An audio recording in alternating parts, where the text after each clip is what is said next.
qui ne sont pas rwandais, mais qui veulent qu'on trouve un modus vivendi, jeter le base, refonder comme on nous annonce, le base pour bien vivre ensemble. Et toutes ces questions-là doivent être discutées. Je vous rappelle que la République, c'est une res publica, c'est une chose commune.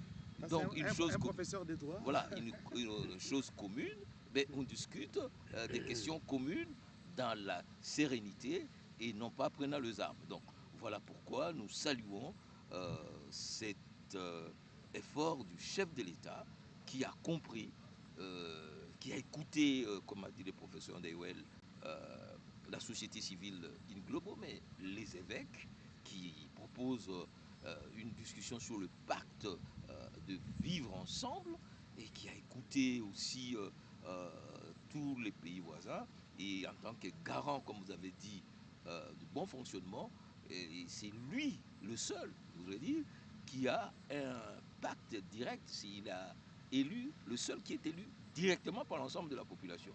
Nous sommes des élus parcellaires, mais lui, c'est l'élu global. Donc, il est l'institution président de la République. Voilà, donc c'est l'institution avec un seul acteur, le président. Ce n'est pas la présidente. Donc, il va s'adresser à la nation après avoir écouté pour donner les orientations de ces renaissances de vivre ensemble. Professeur Jacques Njoli, vous soulevez une autre question par votre intervention. Qui doit participer à ces dialogues? Je pense que le chef de l'État va s'exprimer, nous le saurons, sur le format, sur justement cette question d'inclusivité. Professeur Ndewel, quel est le contenu sémantique, vous en tant qu'analyste, historien congolais des Renault, le contenu sémantique que vous donnez au mot inclusif? Dialogue national inclusif, l'inclusivité. Oui. Et c'est l'absence des critères de sélection des participants à ces dialogues? L'inclusivité peut s'entendre de plusieurs manières. Mais je pense que le plus important est de savoir que certaines questions devant être discutées au dialogue ne doivent pas être posées à l'étape des préalables. Ça veut dire? C'est-à-dire qu'à l'étape des préalables, la question est d'abord de saluer l'unanimité, la volonté de tous d'aller au dialogue. Ça, c'est une étape. Maintenant, les aspects qui sera là ou qui ne sera pas, ça c'est quelque chose qui se fera à l'interne. Dans le passé, nous avons eu plusieurs expériences et dans ce sens, prenons la situation de la table ronde janvier-février 1960. Et nos délégués sont partis à la table ronde, mais Lumumba n'en faisait pas partie. La question s'est posée à la table ronde. Ce n'était pas avant. Mais nous avons eu d'autres situations similaires.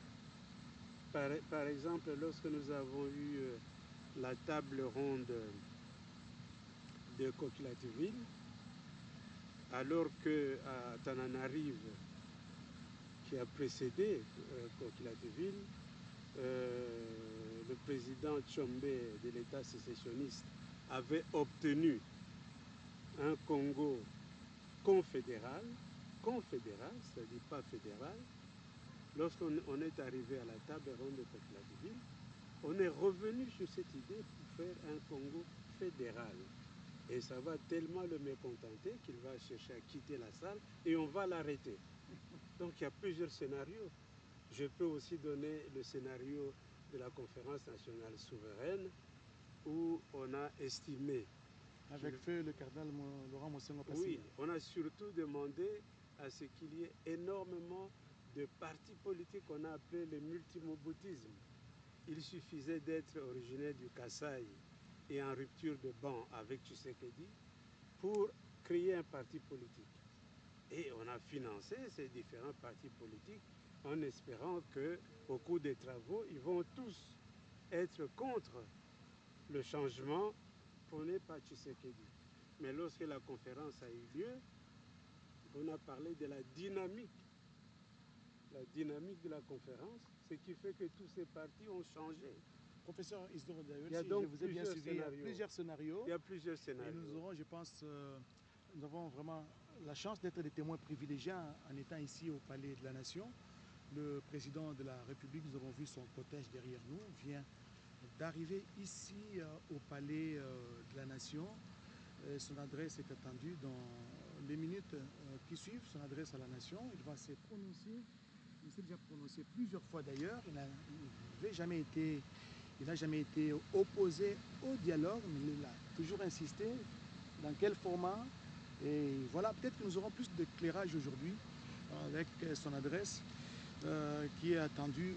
Honorable Pepito Kilala, je voudrais savoir si dialogue signifie blanchiment. Non, pas du tout.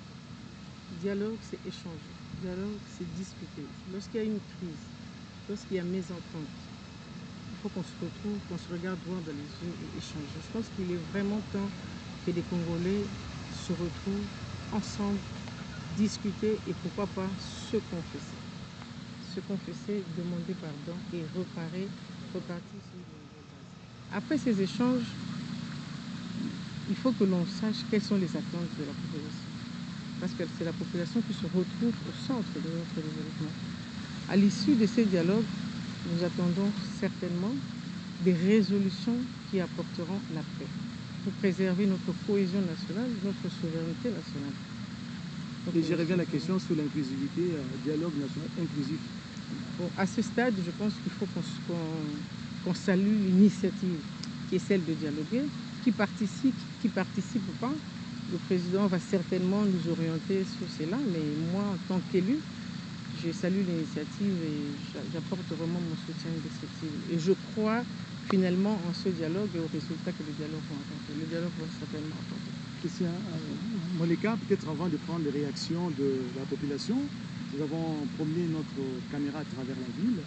Les Congolais se sont exprimés sur la tenue de ce dialogue et même sur qui doit participer à ce dialogue. Ça, c'est l'avis de la population. Mais selon vous, l'inclusivité, vous lui donnez quel contenu? Je pense que le président aujourd'hui donnera l'orientation et tout le monde attend l'orientation du président vis-à-vis de cette question. Et je pense aussi qu'il y aura un secrétariat technique. Et, il y a cette orientation politique, mais il y a également une dimension technique que nous ne pourrons pas anticiper à ce stade. Le secrétariat technique certainement travaillera aux considérations techniques à la fois pour le nombre. Le Congo, nous avons toujours l'habitude d'avoir des dialogues pléthoriques avec 200-300 personnes. Le format dépendra à la fois de la taille, du nombre de jours, du lieu du dialogue.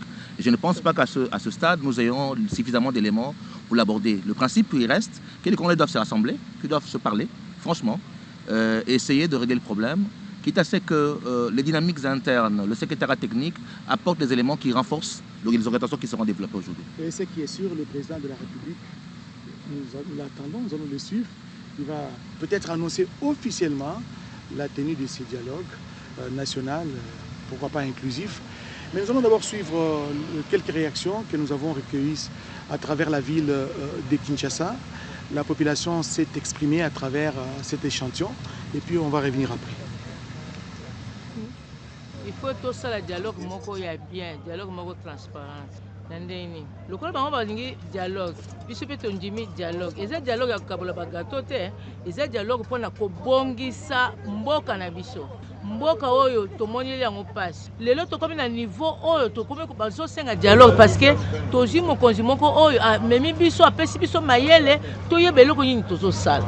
Dialogue na biso ekokota kana bana oyo bazali makila ya Congo. Muto ya simbi machete. Abomi ndeko na ngai. Awe kusanya dialogue. Asa muto kusanya dialogue te.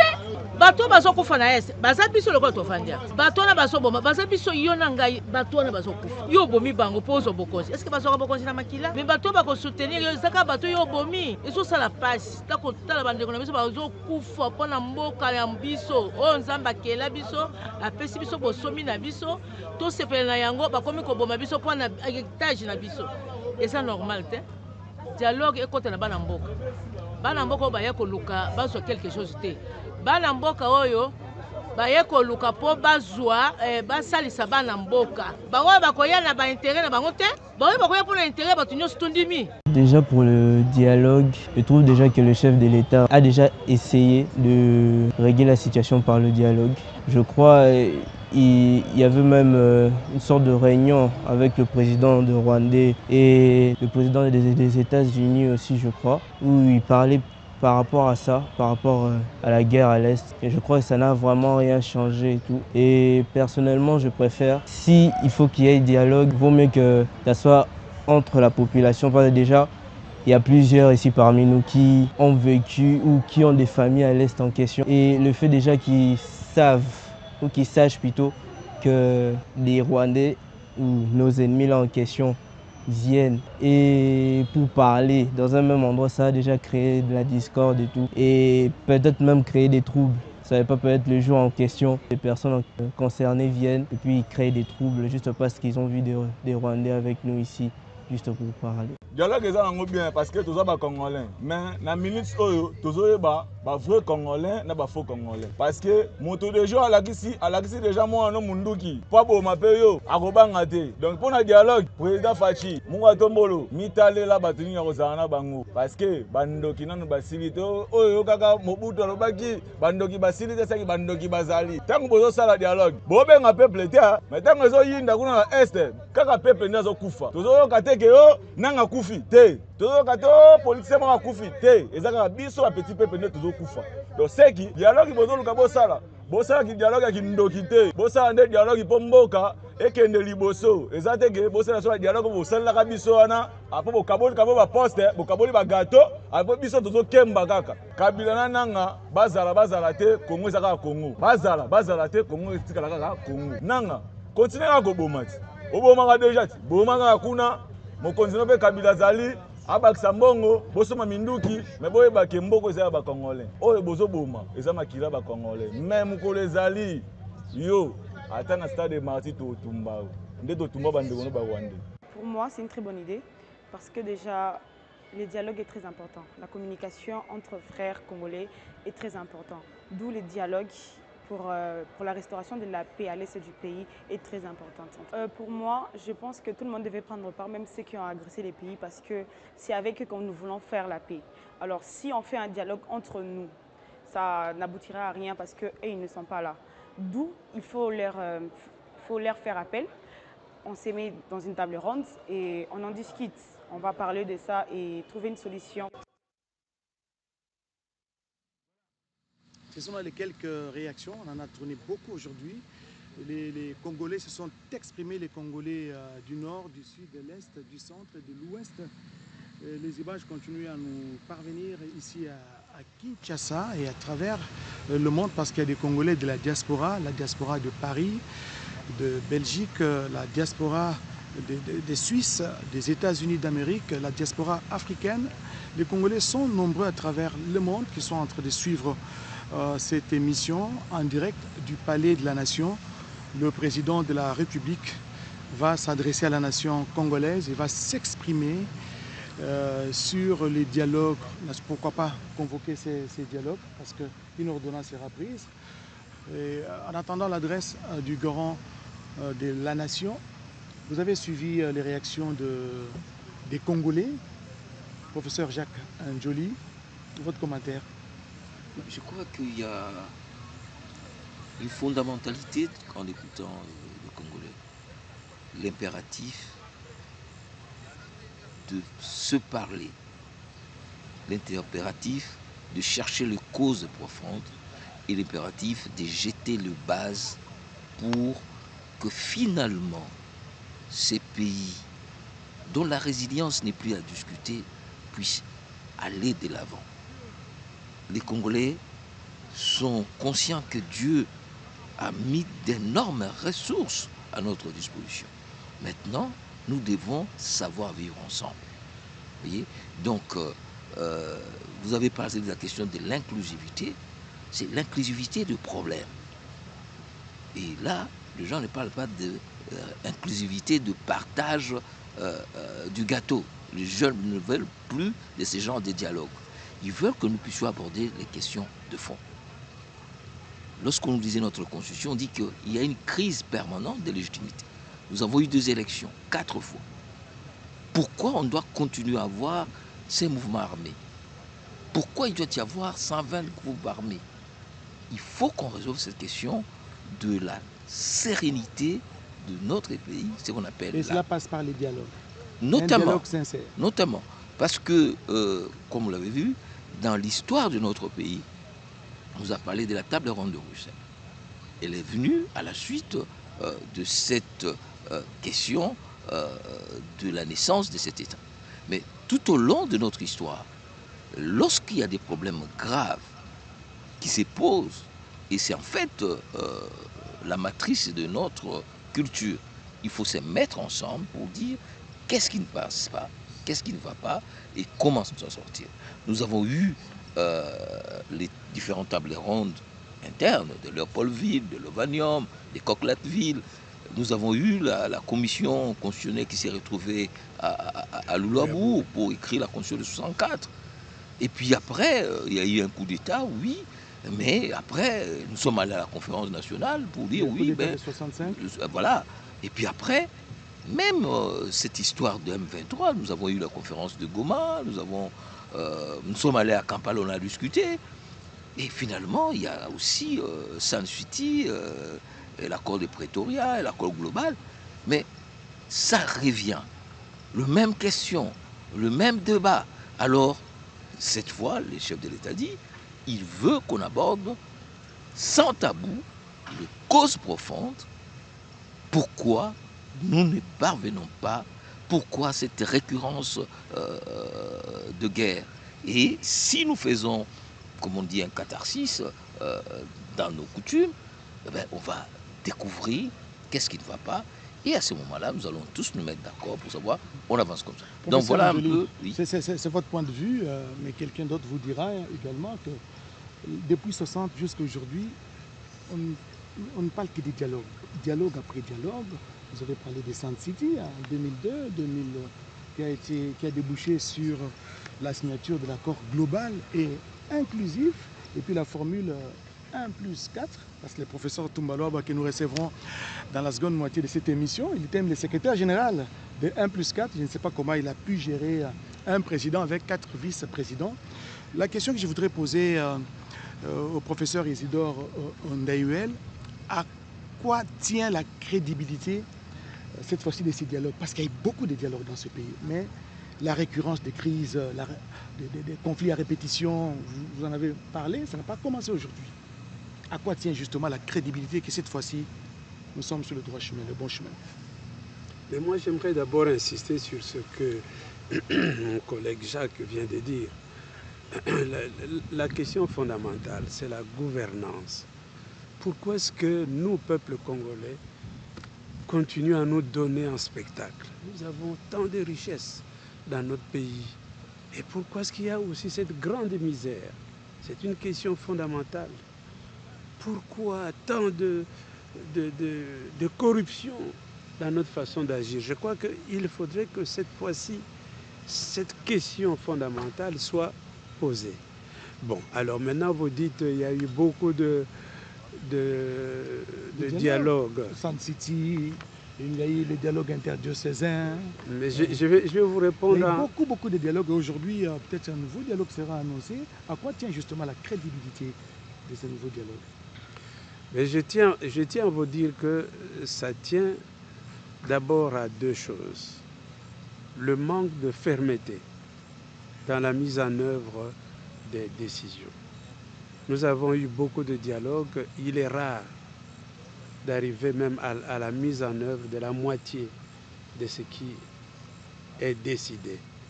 On s'en tient juste à un aspect des choses. Mais tout le reste ne compte plus. Ça, c'est un premier élément. Et puis, deuxièmement, nous devons faire la chasse à ce que moi j'appellerais le chantage politique. Le chantage politique est quelque chose de fréquent dans notre société. C'est quoi ce chantage? C'est-à-dire, voilà, on s'est mis d'accord sur une chose, je n'ai pas obtenu ce que je voulais, eh bien je me mets en dehors de cette structure, je fais autre chose. C'est fréquent. C'est fréquent. Je ne voudrais pas entrer longuement dans l'histoire, mais je vais vous dire, toute la crise de 1960 et toute la crise qui suit... C'est le chantage politique. C'est le chantage politique. Donc voilà, je donne un exemple. Moi, je suis le Moulopoué Kalonji, je voudrais être ministre de l'Intérieur. Et Lumumba dit non, vous serez ministre de l'Agriculture. Je dis non, je ne le serai pas. Et puisque je ne suis pas dans le gouvernement, vous allez voir ce que vous allez voir. Donc ça revient fréquemment. Donc l'intérêt supérieur de la nation... Non, oui, à un moment donné, on doit savoir que lorsqu'on fait un dialogue, il ne faut pas qu'il y ait de surenchère. Les gens disent nous voulons le dialogue. Mais dès que le dialogue commence, chacun fait de la surenchère. Tant que je n'ai pas ceci, ça ne marche pas, etc. Au point que lorsque nous faisons venir des facilitateurs extérieurs, on donne l'impression que c'est le facilitateur qui a intérêt à ce que ça marche. Mais les gens même du pays ne sont pas motivés pour arriver à une conclusion valable pour la société. Je pense que c'est aussi un élément. Le chantage politique est un élément permanent, je pourrais dans un autre cadre l'expliquer plus globalement. Mais j'ai vu l'honorable Pepito Kilala qui a acquiescé, qui a bougé la tête quand vous parliez du chantage politique. Certains acteurs politiques congolais, s'ils ne se retrouvent pas dans ce qu'ils sont en train de chercher, ils sont en train de faire de la surenchère. Mais quand même monter des enchères de bonne loi pour les partis en présence, les participants au dialogue. Chacun vient avec son agenda, honorable Pepito. Mais c'est pas par les armes. C'est pas en tuant ses soeurs, c'est pas en tuant les femmes, c'est pas en violant. Mais je pense que ce dialogue est l'unique instrument de sortie des crises. On ne peut pas se fatiguer de dialoguer parce qu'on a dit dialoguer autrefois et que ça n'a pas marché. Il faut plutôt que ce dialogue revêt un caractère responsable, sincère. C'est même au cours de ce dialogue qu'on peut établir des règles du jeu pour dire plus jamais un Congolais ne touchera aux armes. Si vous touchez aux armes, voilà ce qui viendrait par la suite. On ne pourra jamais se fatiguer de dialoguer. C'est l'unique instrument qui nous sortira de cette crise sécuritaire à l'est de notre pays, qui sévit ce pays, ce beau et grand pays, depuis 30 ans, jour pour jour. Je crois qu'il faut que ça s'arrête. Je pense qu'il faut qu'on repasse sur de nouvelles bases, et c'est possible.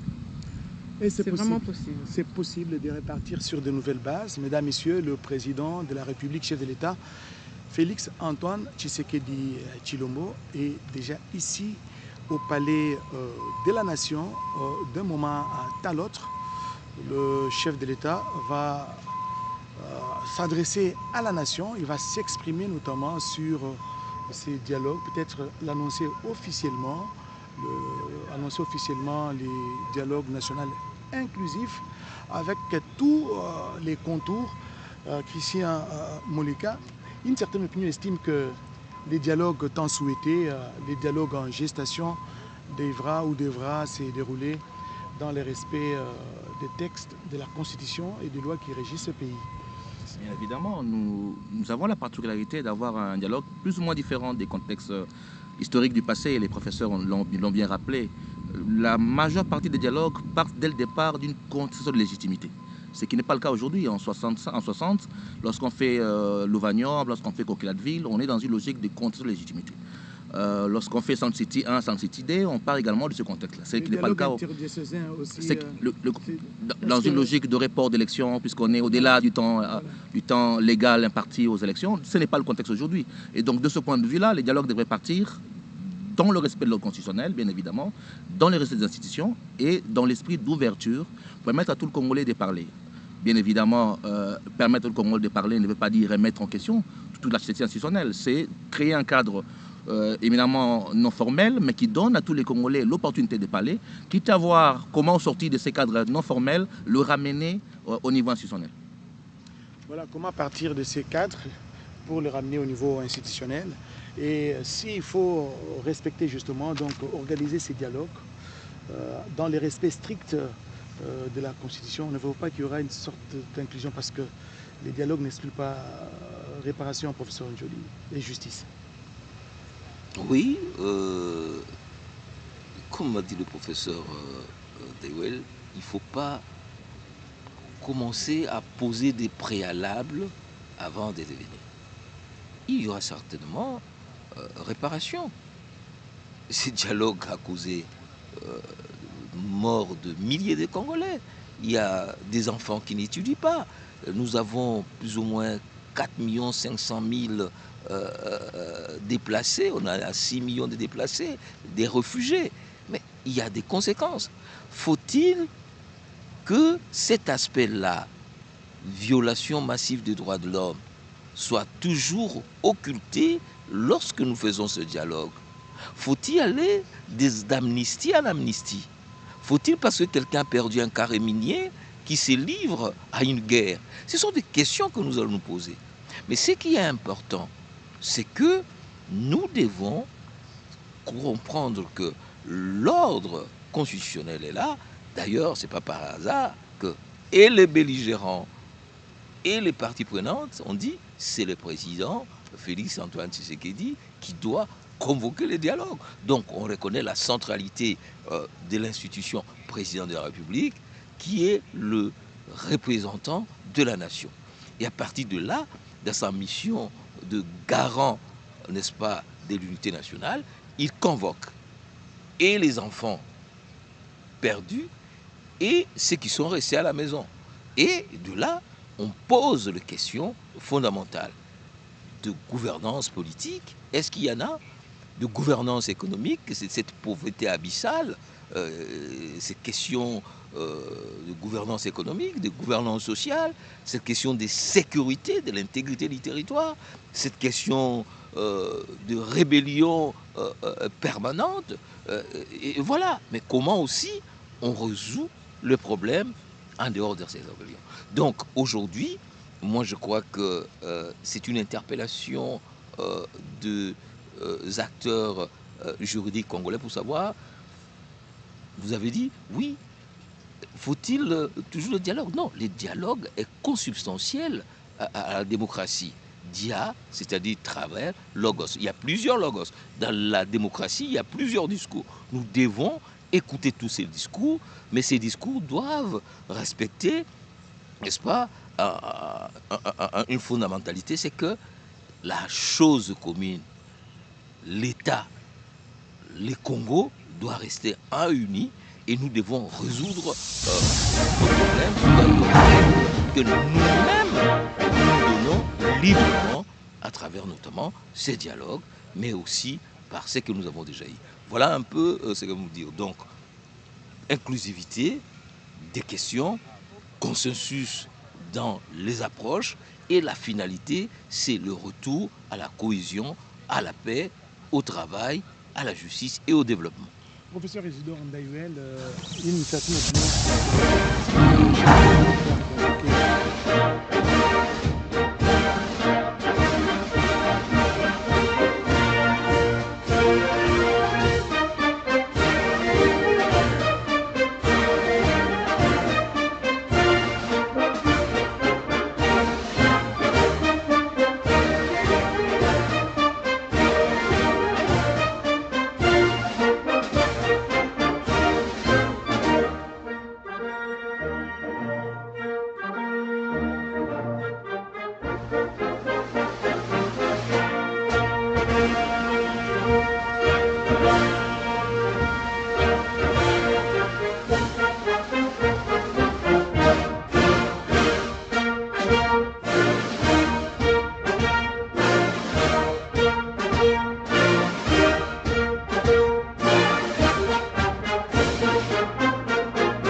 Congolaises, Congolais, mes très chers compatriotes,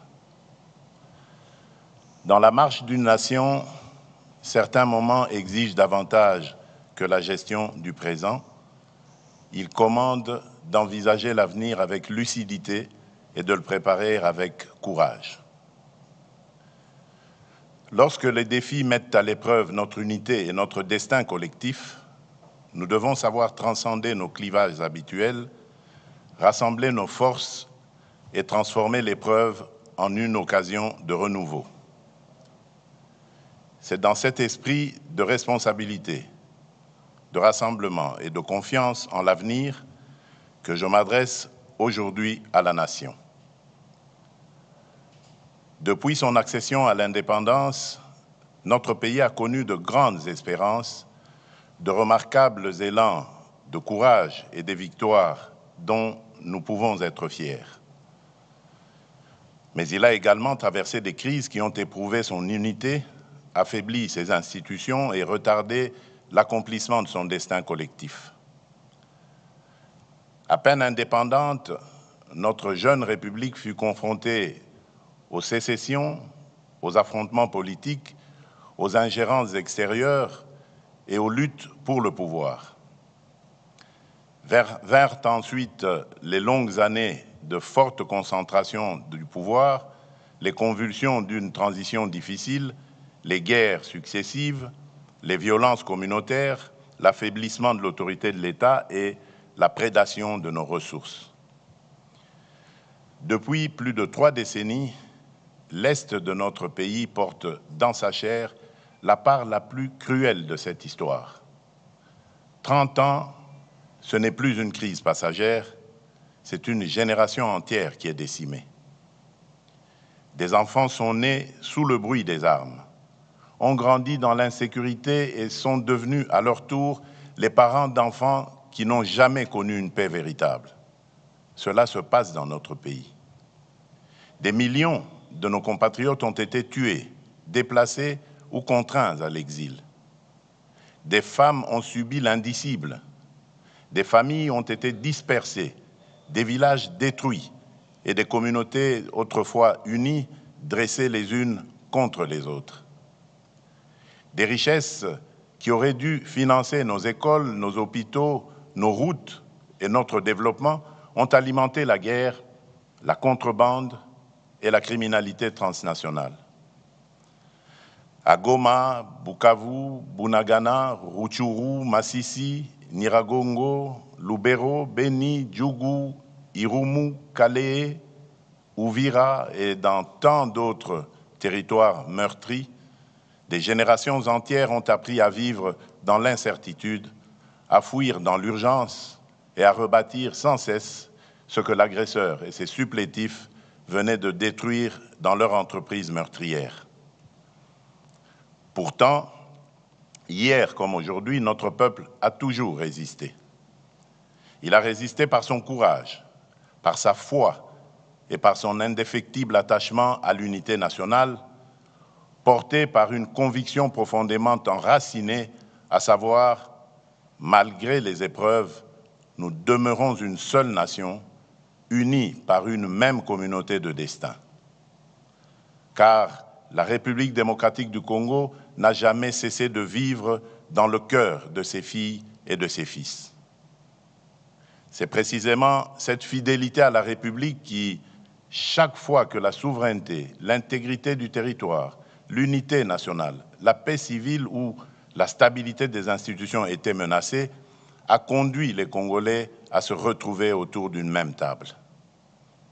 Face aux armes, aux divisions et aux blessures de l'histoire, nous avons toujours su chercher, par la parole, le chemin du compromis.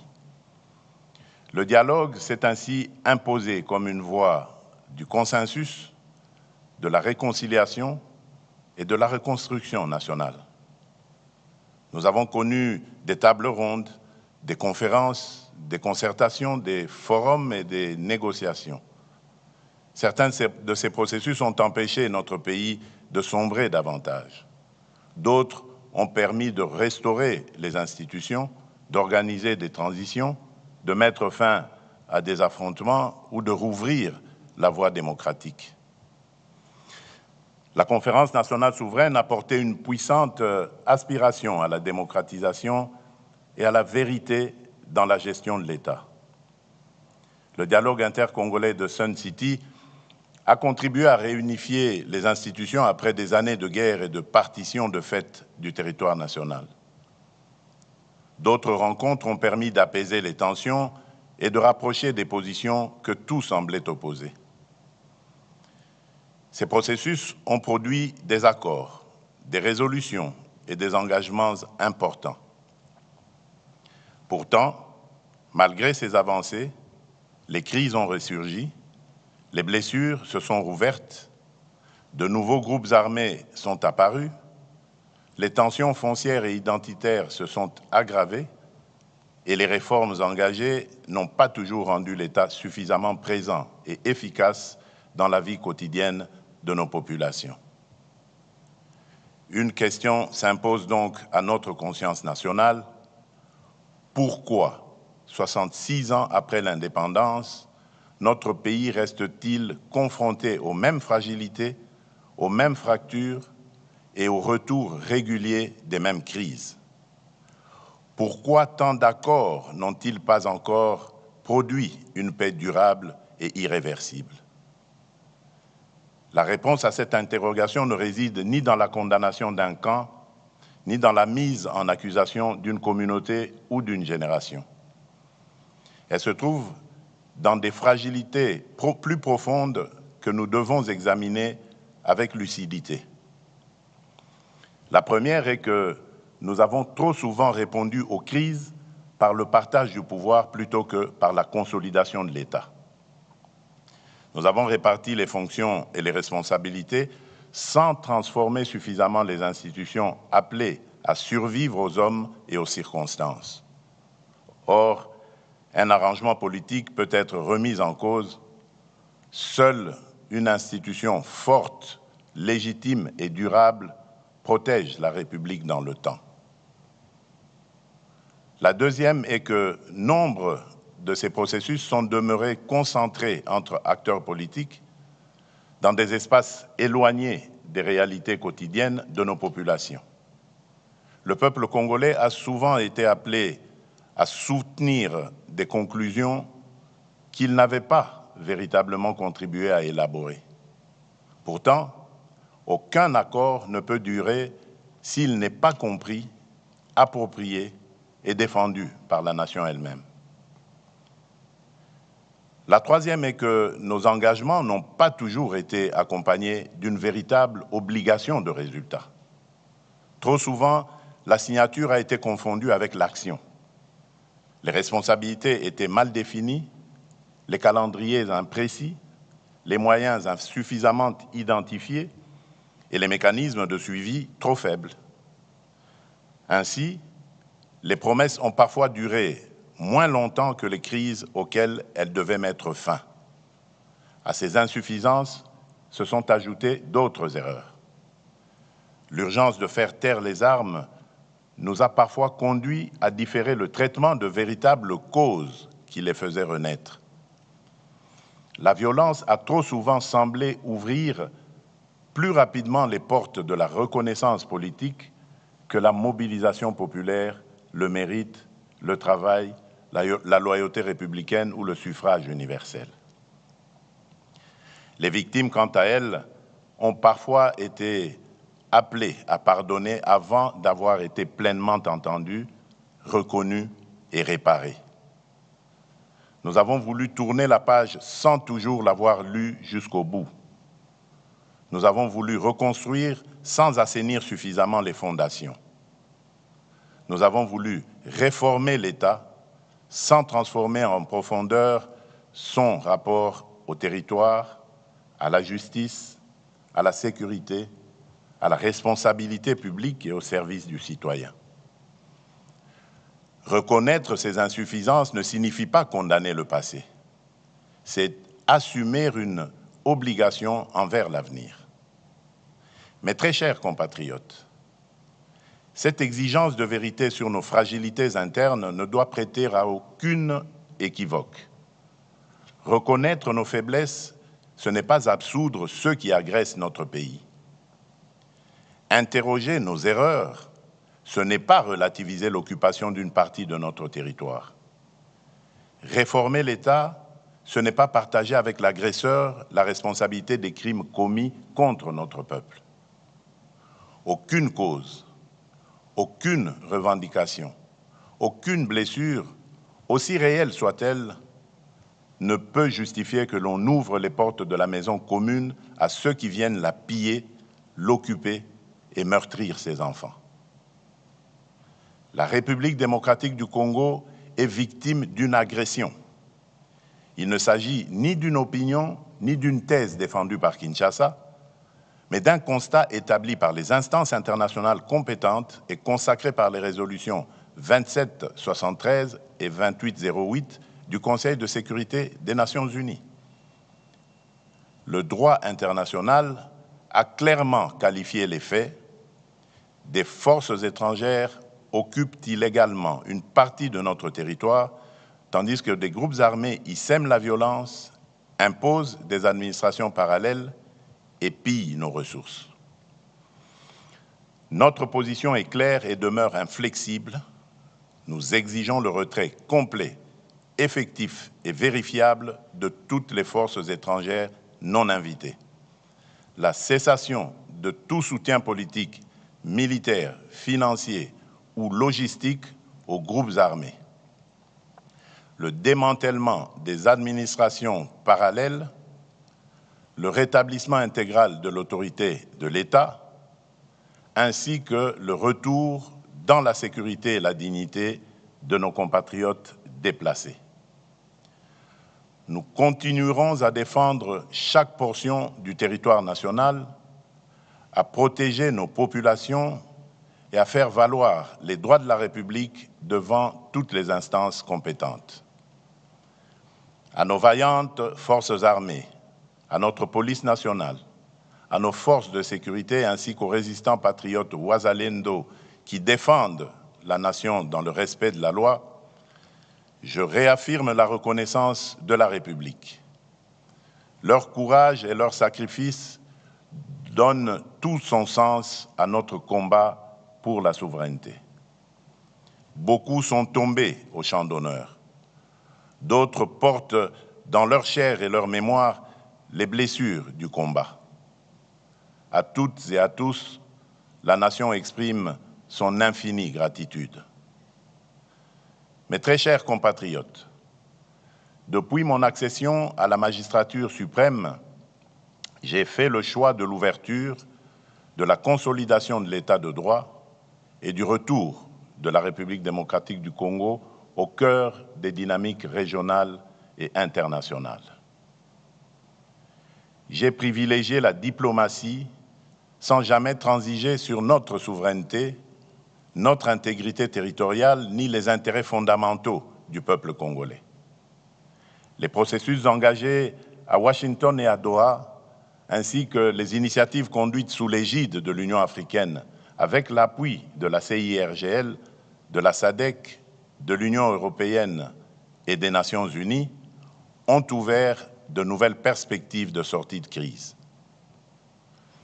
Le processus de Washington traite principalement de la dimension interétatique du conflit, des engagements de la République démocratique du Congo et du Rwanda, ainsi que des conditions d'une sécurité régionale fondée sur le respect de la souveraineté des États.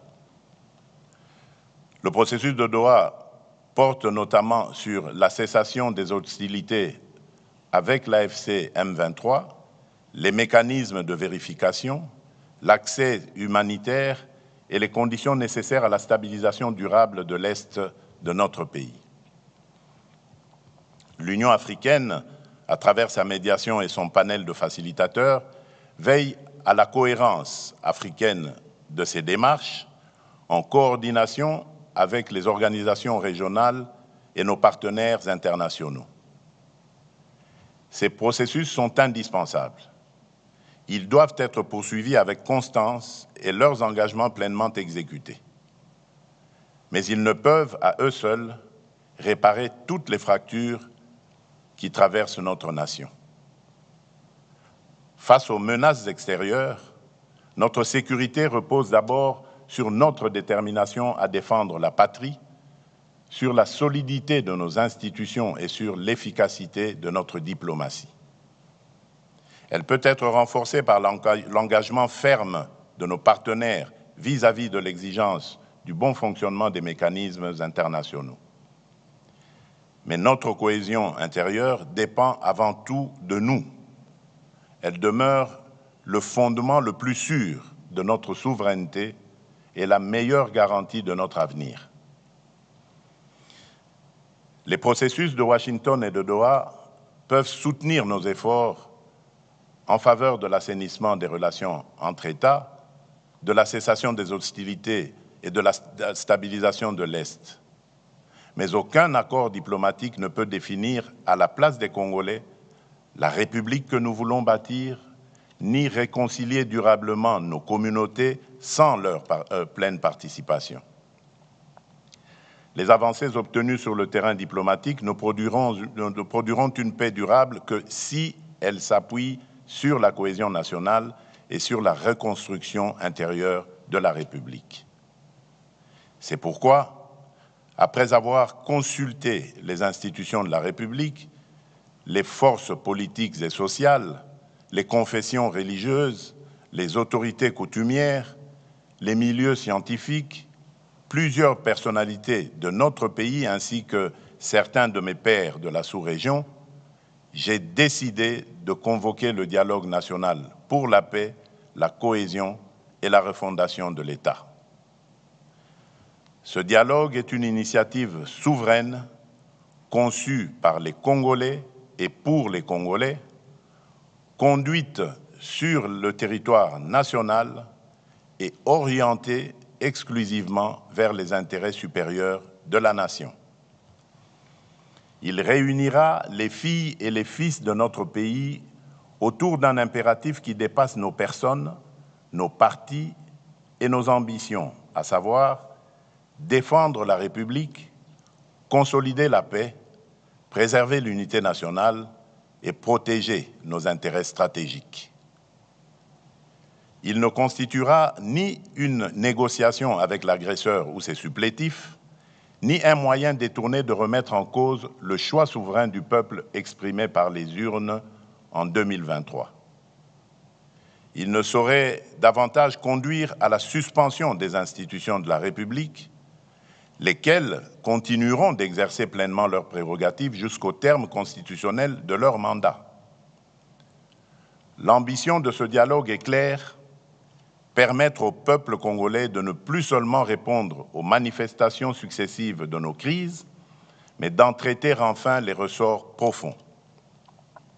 Pour y parvenir, nous devons cesser d'envisager l'avenir de la République à travers le seul prisme de nos appartenances politiques, de nos rivalités idéologiques et de nos sensibilités communautaires. L'intérêt supérieur de la nation doit prévaloir sur toute autre considération. La République nous précède, nous dépasse et nous survivra. La cohésion nationale à laquelle nous aspirons ne commande ni l'effacement de nos divergences, ni la renonciation à la pluralité démocratique.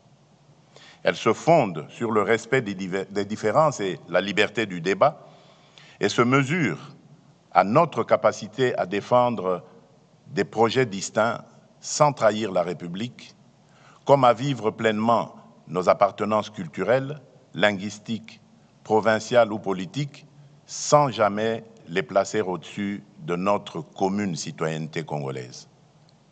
Car si la démocratie nous autorise à nous opposer, la patrie, elle, nous interdit de nous déchirer. Mes très chers compatriotes, ce dialogue national se distinguera d'abord par son ancrage territorial. Il ne commencera pas à Kinshasa, mais au cœur de nos 26 provinces, de nos territoires et de nos communautés. Avant les assises nationales, une vaste consultation politique et technique sera organisée dans chaque province.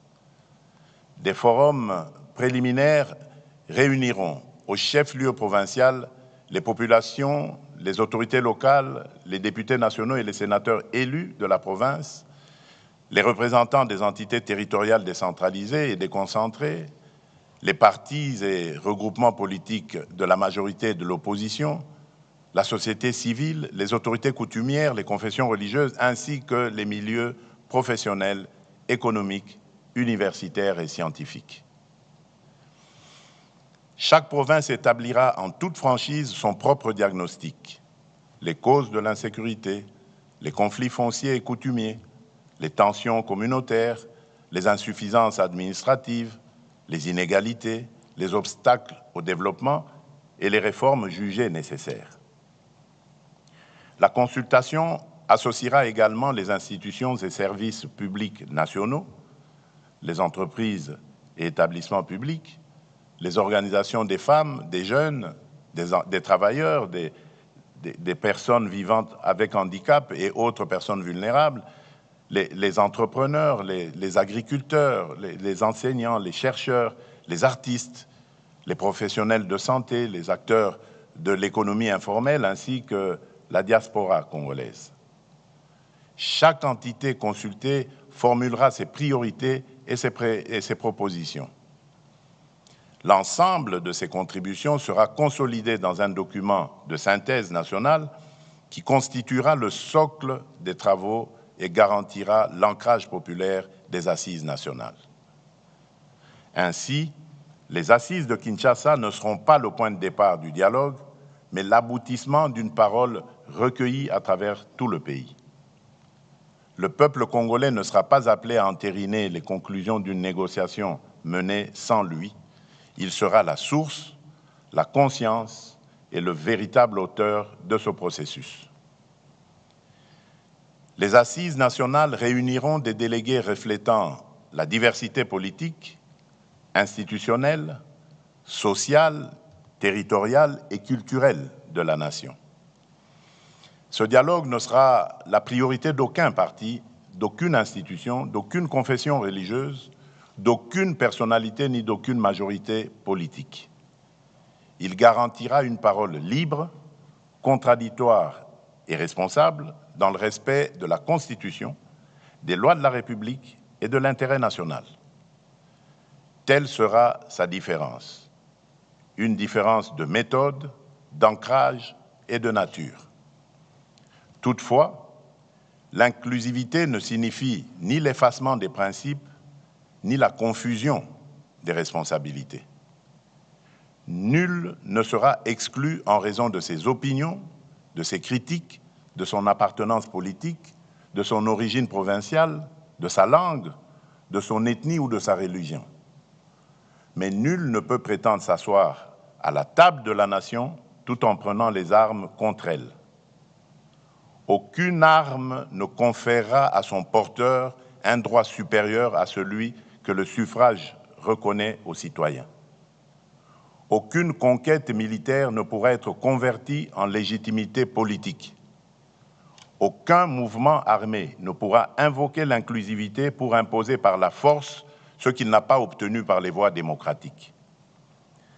Ne pourront donc pas participer à ce dialogue en qualité de composantes politiques ceux qui, à l'ouverture du processus, combattent par les armes l'ordre constitutionnel, occupent par la force une partie du territoire national, administrent illégalement des entités de la République ou agissent au service d'une puissance étrangère, en l'occurrence le Rwanda. Cette règle ne constitue pas une exclusion fondée sur les personnes, les opinions ou les appartenances. Elle exprime la réprobation de la nation à l'égard de ceux qui mènent la guerre contre la République, ses institutions et ses citoyens, tout en revendiquant les droits attachés à la vie démocratique. Le processus de Doha demeure le cadre approprié pour traiter avec l'AFC M23 des questions relatives à la cessation des hostilités, au désengagement, au cantonnement, au désarmement et aux autres modalités directement liées au conflit. Le dialogue national ne se substituera pas à ce processus. Il ne deviendra pas davantage une voie parallèle permettant d'obtenir par les armes ce que la démocratie et l'ordre constitutionnel n'ont pas accordé. Une voie de réintégration au sein de la communauté nationale restera néanmoins ouverte à ceux qui, à titre individuel, renonceront de manière sincère et vérifiable à leur engagement armé et à toute forme de violence et qui condamneront sans équivoque l'agression dont notre pays est victime. Leur prise en charge s'inscrira dans les mécanismes de désarmement, de démobilisation, de réintégration, de relèvement communautaire et de stabilisation, le PDDRCS, ainsi que dans les dispositifs de justice et de réconciliation. Mais attention, la paix ne saurait signifier l'impunité. Les crimes de guerre, les crimes contre l'humanité, les actes de génocide, les violences sexuelles graves et les autres crimes imprescriptibles ne pourront être effacés par une amnistie générale ni sacrifiés au nom d'un compromis politique. Nous ne construirons pas la réconciliation sur l'oubli. Nous ne laisserons pas davantage la vengeance, la haine ou la peur décider de l'avenir de nos enfants. Notre responsabilité sera de tenir ensemble deux exigences indissociables, ouvrir le chemin de la paix à celles et ceux qui renoncent sincèrement à la violence et garantir la justice à celles et ceux qui en ont été les victimes. Mes très chers compatriotes, afin que ce processus ne demeure pas une simple déclaration d'intention, je prendrai dans les tout prochains jours une ordonnance instituant le comité d'organisation du dialogue national pour la paix, la cohésion nationale et la refondation de l'État. Ce comité sera chargé d'assurer la préparation administrative, matérielle et logistique du dialogue et de veiller à ce que les préalables indispensables à sa bonne tenue soient réunis.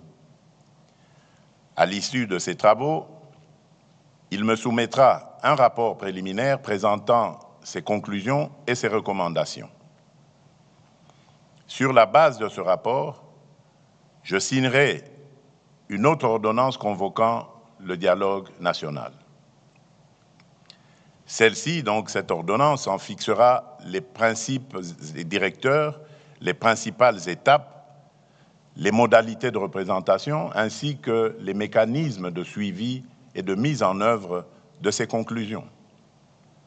Elle instituera également une commission préparatoire chargée de concevoir et d'organiser le processus, d'en proposer la feuille de route et de conduire les consultations techniques et politiques. Ces membres seront choisis pour leurs compétences, leur probité, leur indépendance d'esprit et leur attachement à l'intérêt national. Les confessions religieuses y seront représentées et contribueront par leur autorité morale, leur expérience et leur proximité avec les populations à instaurer la confiance et à favoriser le consensus. Les autres organes du dialogue, notamment le bureau et l'assemblée plénière, ainsi que leurs attributions et leurs modalités de fonctionnement, suivront par la suite. Le processus s'ouvrira par des consultations dans les provinces. Il se poursuivra par des assises nationales à Kinshasa, sur le territoire de la République. Car un dialogue congolais consacré à l'avenir du Congo doit se tenir au Congo sous la responsabilité des Congolais.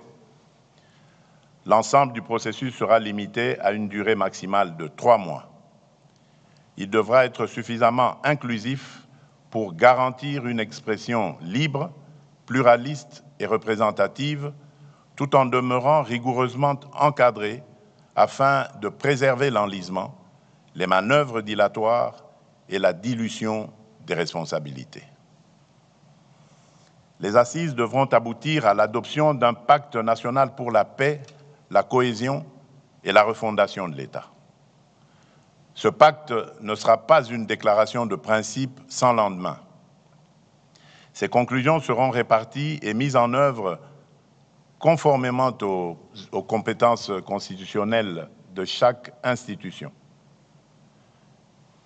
Ainsi, les engagements relevant du président de la République feront l'objet de décisions précises. Ceux qui relèvent du gouvernement seront traduits en actions assorties d'échéances, de moyens et d'objectifs mesurables.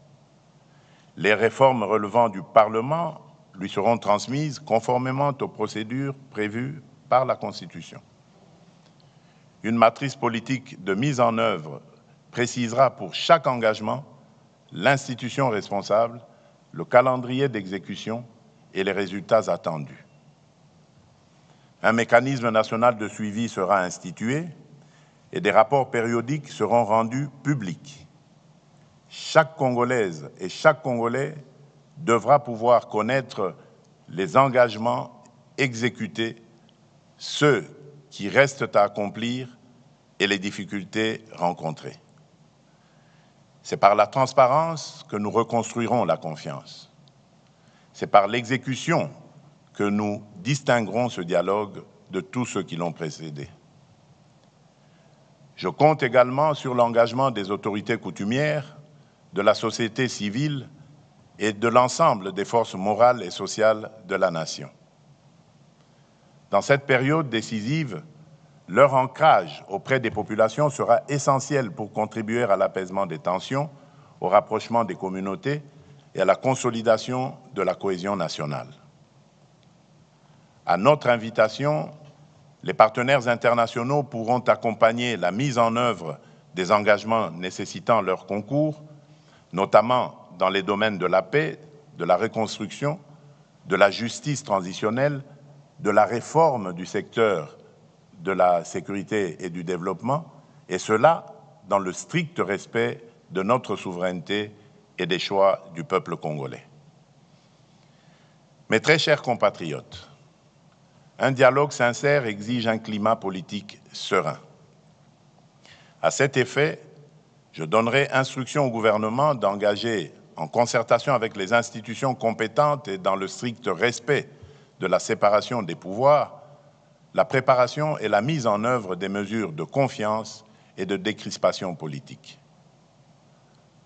Conformes à la législation en vigueur, ces mesures devront préserver l'indépendance de la justice, garantir les droits des victimes et tenir compte des impératifs de sécurité nationale, tout en favorisant un débat apaisé dans lequel chacun pourra défendre ses convictions sans haine, intolérance ni violence. Dans l'esprit de responsabilité et de concorde nationale qui guide cette démarche, je veillerai personnellement à ce que soient réunis dans le strict respect des lois de la République et des exigences de la paix civile les conditions de sécurité et de confiance nécessaires au retour et à la participation de ceux de nos compatriotes que les épreuves de notre histoire récente ont conduit, pour diverses raisons, à se tenir en marge de l'unité nationale. J'en appelle également à ceux qui se sont engagés dans des voies contraires à l'idée nationale, mais qui souhaitent aujourd'hui se ressaisir. Le moment est venu de renouer avec la République et de reprendre pleinement leur place au sein de leur communauté nationale. J'invite enfin chaque acteur politique, social, religieux ou communautaire à accomplir le geste d'apaisement que la nation attend de lui, baisser le ton, renoncer au discours de haine, proscrire tout appel à la violence, préférer l'argument à l'invective et placer en toutes circonstances l'intérêt supérieur de la République au-dessus des intérêts partisans. Congolaises, Congolais, mes très chers compatriotes, l'heure n'est plus aux postures stériles. L'heure n'est plus aux querelles de préséance ni aux fractures entretenues au détriment du peuple. L'heure est au sursaut, à l'unité et à l'action. Au-delà des crises présentes, la démarche que nous engageons nous invite à un choix historique. Voulons-nous leur léguer une République condamnée à subir les crises ou un État capable de les prévenir et de protéger durablement sa population? Voulons-nous leur laisser un territoire immense mais inégalement administré ou une puissance publique présente dans chaque province jusqu'au dernier village et à la dernière frontière? Voulons-nous une démocratie où chaque compétition politique menace la cohésion nationale ou une république où les désaccords s'expriment librement sans compromettre la paix civile ni la continuité de l'État? Voulons-nous enfin leur transmettre une économie qui exporte ses richesses tout en maintenant son peuple dans la précarité, ou une économie qui transforme ses ressources, crée des emplois, réduit les inégalités et améliore réellement les conditions de vie? Nous devons bâtir une république où nul n'aura à prendre les armes pour être entendu, où l'appartenance ethnique, provinciale ou sociale ne sera ni un privilège ni un motif d'exclusion, où la justice ne sera pas l'apanage des puissants, où enfin notre diversité ne sera plus instrumentalisée pour nous diviser, mais reconnue comme une richesse et mise au service de l'unité nationale. Nous voulons une République réconciliée avec elle-même, respectée dans la région et capable d'assumer au cœur de l'Afrique le rôle que lui assigne son histoire, sa géographie, son peuple et ses ressources. À la jeunesse congolaise, je veux dire ceci. Ce dialogue ne concerne pas seulement le pays tel qu'il est aujourd'hui. Il engage l'État dont vous hériterez demain. Ne laissez personne décider de votre avenir sans vous. Prenez toute votre place dans ce processus. Portez-y vos idées, vos exigences, votre créativité et votre volonté de transformation. Rejetez les discours de haine, les manipulations identitaires et les appels à la violence. La République a besoin de votre intelligence, de votre énergie et de votre courage. Aux responsables politiques, je demande de mesurer pleinement la portée de ce moment. Le dialogue ne devra être ni un marché politique, ni un instrument de repositionnement personnel, ni une tribune de règlement de comptes. Il devra servir exclusivement la paix, l'unité nationale et l'intérêt supérieur de la République. Aux États et organisations partenaires, notamment les États-Unis d'Amérique, l'État du Qatar, l'Union africaine, l'Union européenne, les participants solliciteront un accompagnement ferme et constant. Celui-ci devra contribuer au retrait des troupes rwandaises du territoire congolais, au dépôt des armes par l'AFC M23 et à l'aboutissement des processus engagés à Washington et à Doha. Pour ma part, je prends devant la nation l'engagement de garantir l'indépendance, la représentativité et la sécurité de ce dialogue. Je veillerai à ce qu'il ne soit confisqué par aucun camp ni détourné de sa finalité. Je veillerai également à ce que ces conclusions ne se perdent ni dans les calculs politiciens, ni dans l'oubli. Elles devront être traduites en décisions, en réformes et en résultats concrets pour notre peuple. Nous avons hérité d'un pays immense, mais d'un État encore fragile. Nous n'avons pas choisi cet héritage, mais nous pouvons choisir ce que nous en ferons.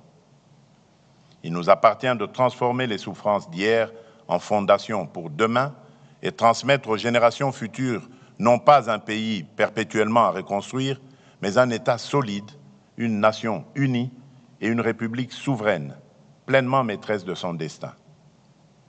C'est dans cet esprit que je déclare officiellement lancé le processus du dialogue national pour la paix, la cohésion et la refondation de l'État. Que vive l'unité nationale, que Dieu bénisse la République démocratique du Congo et son peuple. Je vous remercie.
Mesdames, Messieurs, le président de la République, chef de l'État, Félix Antoine Tshisekedi Tshilombo, vient de s'adresser à la nation congolaise. Vous l'avez suivi, il a commencé par faire les constats des crises cycliques à répétition avant d'annoncer le lancement officiel du processus de dialogue pour la paix, du dialogue national.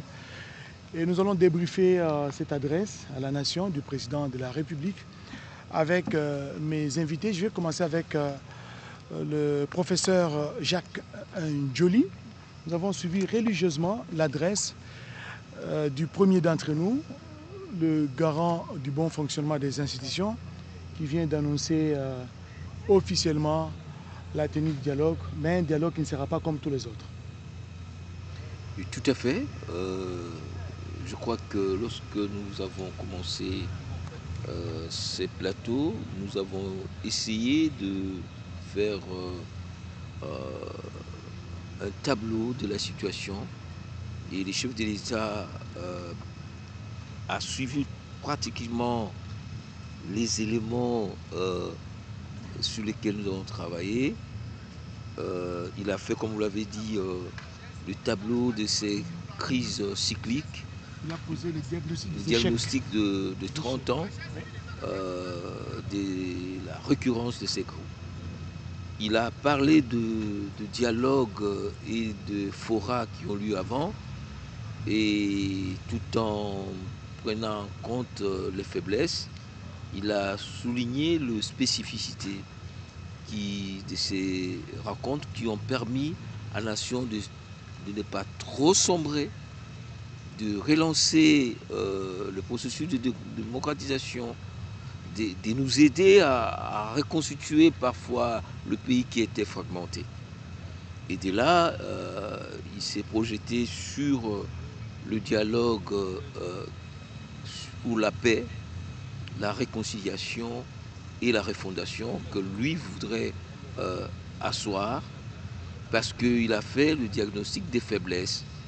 Les faiblesses étaient notamment dans la méthodologie, les faiblesses étaient dans la nature, les faiblesses étaient dans le suivi, les faiblesses étaient dans les ambitions ou les intérêts à court terme des acteurs. Et les faiblesses étaient surtout des dialogues entre élites pour partager le pouvoir. Cette fois, il propose d'aller renverser la pyramide, de commencer et ça, par le format innovant justement de ces dialogues par les bas. Par le bas, le province, et puis après on va arriver aux assises nationales. Et le chef de l'État veut fixer ces dialogues dans les cadres normatifs existants, où il y a une constitution, et que ceux qui ont pris les armes ne viennent pas leur imposer comme base de leur légitimité. Donc, sur ce point-là, il n'a pas laissé ces dialogues plus ou moins désincarnés.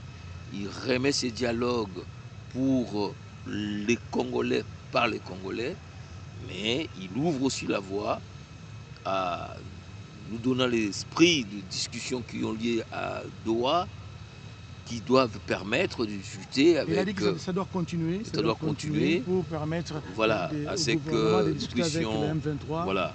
Et sur le plan bilatéral interétatique, comme nous l'avons dit, les schémas de Washington qui va arriver à jeter les bases d'une paix régionale. Merci, professeur. Voilà ce qu'on a fait. Donc il a lancé le processus, et après il y aura 2 ordonnances. Une ordonnance pour convoquer et une ordonnance puis fixer le cadre organique. Dans le cadre organique avec les comités d'organisation, avec des hommes intègres d'une probité morale non présentés. Christian Molik, je voudrais qu'on revienne sur les formats de ces dialogues. Le chef de l'État a dit que ça doit commencer d'abord dans les territoires, dans les provinces, et les conclusions qui seront, ou les diagnostics qui seront posés dans ces provinces, seront par la suite amenés ici à Kinshasa pour une mise en commun. Votre analyse? Effectivement, le président a voulu avoir, le professeur l'a rappelé, inverser la pyramide pour avoir un dialogue qui part par le bas. par le peuple et qu'ils ne soient pas otages uniquement des enjeux des acteurs politiques. C'est une approche, historiquement, on l'a également vu avec les consultations de Mokola Pombo, on peut s'en rappeler, où on commençait par consulter les citoyens avant de monter vers les acteurs politiques. Ça a également le mérite de permettre parallèlement d'autres initiatives d'avancer, puisque si vous suivez très bien entre les lignes, le président a dit qu'il maintient la porte ouverte jusqu'à la convocation de dialogue. Ça veut dire que c'est un timing également qui permet de maintenir à côté d'autres initiatives, que ce soit Doha, Washington, ou même pour certains de revenir sur la voie du dialogue. Donc c'est un échéance de temps qui peut également servir à préparer les conditions de conférence détente pour avoir les assises de Kinshasa. Professeur Jacques Njoli, vous êtes professeur de droit. Le chef de l'État parlait des critères stricts d'inclusivité et les refus de l'impunité. Il a posé un certain nombre de questions. Qui peut participer à ces dialogues? Tous les Congolais, voilà, le professeur Toumba Loaba nous rejoint. Professeur, merci, nous sommes en direct. Okay, bienvenue, nous allons débriefer justement. Merci professeur Toumba Loaba. Vous avez été le secrétaire général. Vous avez travaillé dans le processus, le mécanisme national de suivi de l'accord GATT d'Addis Abeba. On va revenir à vous, mais nous revenons d'abord sur les critères stricts d'inclusivité et les refus de l'impunité. Qui est appelé à participer à ces dialogues? Tous les Congolais, a dit le chef de l'État, quelle que soit leur opinion politique, ethnique ou religieuse. Mais la question que le chef de l'État a encore posée, qui est exclu? Je vais résumer ce qu'il a dit et j'aurai votre commentaire par la suite. Vous êtes professeur de droit parce que nous avons, en début de cette émission, parlé de l'inclusivité, mais le chef de l'État a mis des limites à cette inclusivité. Il a dit qui est exclu? Les mouvements criminels et politiques qui combattent l'ordre constitutionnel, les armes à la main et collaborent avec les Rwandais. L'AFC M23 ne peut y participer en tant que composante politique. Jacques Njoli, professeur de droit. Il a été catégorique sur le point de principe, mais comme l'a dit Christian, il est flexible dans la démarche. À partir du moment où on renonce au principe de ces armes. Donc, il n'exclut pas, parce que nous sommes en train de négocier avec Doha, avec ses patriotes, et il insiste qu'il y a un processus de démobilisation, de désarmement, de réinsertion sociale communautaire qui va fonctionner. Donc il est important, et c'est ça la responsabilité, comme il a dit, de ceux qui vont mettre en œuvre ces dialogues. Il ne faut pas oublier que le mot dialogue, ça veut dire dialogos, c'est-à-dire à travers plusieurs logiques. La logique de ceux qui sont armés, mais aussi la logique interétatique et la logique. Donc, il est important que cette démarche aboutisse à, comme il a dit, à un consensus sur cette république, cette res commune, comme je l'ai dit. Professeur Ndaiwel, qu'est-ce que vous avez retenu de cette adresse du président de la République? Les moments forts.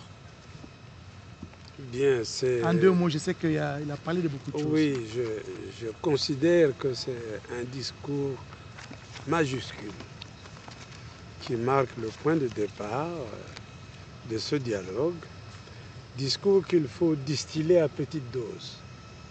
Parce qu'il ne faut pas l'écouter une fois, mais il faut le réécouter et examiner toutes les nuances qu'il y a là-dedans. Ce que moi j'ai aimé particulièrement, c'est le fait que le discours a procédé par une évaluation des différentes expériences de dialogue, le problème qu'on évoquait tout à l'heure, pourquoi des échecs et tout ça. On avait terminé sur le fait que je voulais vous dire qu'il ne faut pas en avoir peur. Parce que chaque fois nous avons, les dialogues nous ont permis de faire un bout de chemin. Mais maintenant, avec cette évaluation, après 60 ans, nous sommes à mesure, dès le point de départ, d'éviter ce qui a été jusqu'ici comme étant des faiblesses ce que j'appellerais les faiblesses de l'après-dialogue. Parce que tout commence à l'après-dialogue. À ce moment-là, les mécontentements apparaissent, le fait que quelques-uns estiment avoir été servis parce qu'ils voulaient juste tel aspect des choses, et on abandonne le reste. Donc j'ai aimé le fait qu'il y ait, même dans ce contexte, un cadre de suivi qui soit mis en place pour pouvoir suivre les choses, et ça j'ai bien aimé. Voilà ce que je peux dire à ce niveau. Voilà, le président de la République, dans son adresse à la nation avant d'annoncer la convocation de ces dialogues avec un format innovant, professeur Toumba Luaba, vous avez pris part à plusieurs dialogues. Le chef de l'État l'a dit, la RDC, depuis 66 ans aujourd'hui d'indépendance, a assisté à des dialogues à répétition, mais parfois sans résultat escompté parce qu'on n'a pas tenu compte de ce que le peuple pense. C'est plus les politiques qui cherchaient à se repositionner. Et le chef de l'État était ferme par rapport à l'agression rwandaise, par rapport à l'AFC M23. Un commentaire quant à ce. En ce qui concerne les propos du chef de l'État, j'ai beaucoup apprécié l'esprit d'ouverture, mais aussi de fermeté. Ouverture parce qu'il s'agit de faire participer tous les segments et toutes les composantes de la société, de la nation. J'ai beaucoup apprécié, vous savez, il est le champion de l'Union africaine pour la masculinité positive. Il a insisté sur la participation des femmes et des jeunes qui constituent l'avenir de demain. Parce que ce dialogue, vous allez y trouver des hommes de 60, de 70, de 80, surtout de 90, ainsi de suite. Mais le Congo de demain, ce sont ceux qui ont 20 ans. C'est la jeunesse. Il a lancé un appel à la jeunesse. Donc il faut préparer, baliser la voie pour un Congo meilleur pour notre jeunesse. Et pour nous, il s'agit de nos petits-enfants maintenant. Ensuite, moi je ne pense pas qu'il y a eu exclusion. Le chef de l'État a demandé plutôt que ceux qui veulent participer au dialogue puissent respecter les principes fondamentaux de l'État. Il est garant de la nation. Il a cité la souveraineté, l'intégrité territoriale, l'indépendance, ne pas être soumis à une puissance étrangère, la justice. Et vous avez fait référence au fait que j'étais secrétaire général du gouvernement après Sun City. C'est pour on a participé à Sun City 1+4. Mais je voudrais beaucoup plus insister sur mon rôle comme secrétaire exécutif de la CIRGL de janvier 2012 à avril-juin 2016, où j'ai pu participer aux négociations avec le M23 dans sa première version. Et on n'oubliera pas que le M23, dans sa première version, avait signé le 13 Et là, derrière décembre. nous, sous les images, c'est le départ du cortège du président de la République après son adresse à la nation. Allez-y. Oui. Le 13 décembre 2013, à Nairobi, ils avaient signé la déclaration de rénonciation à la rébellion. Et je crois que c'est Bertrand Bissi, moi aussi, M. de Goma, on était dans la même salle. Il sait bien qu'ils avaient signé cette rénonciation-là et de se transformer en parti politique pour participer à la vie nationale. Donc si on peut dire ceux qui n'ont pas respecté leur parole, c'est clair, la M23 n'a pas respecté sa parole. Pour renoncer, ils sont encore revenus pour des raisons qui leur sont propres. Donc le chef de l'État a raison de dire ceux qui prennent les armes, ils doivent, s'ils renoncent aux armes, n'est-ce pas? Bon, ils pourront participer. Mais même un professeur Toumba Luaba qui dit dialogue, dit concession.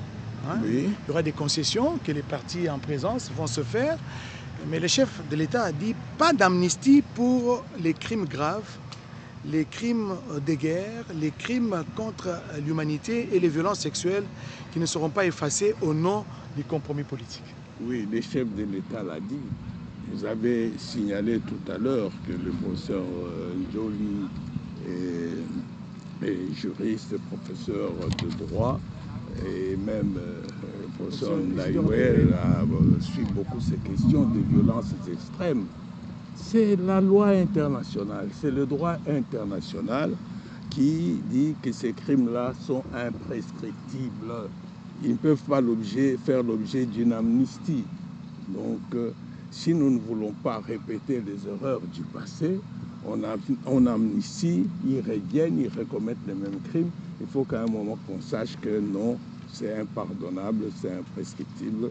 Et c'est d'ailleurs le fait qu'on a un peu oublié cela, qu'on a ouvert les portes, que ceux qui avaient commis des crimes dans le passé se sont parfois retrouvés au gouvernement, se sont parfois retrouvés à l'Assemblée nationale, au Parlement, qui a fait qu'on n'a pas pu mettre en place le tribunal international pour le Congo.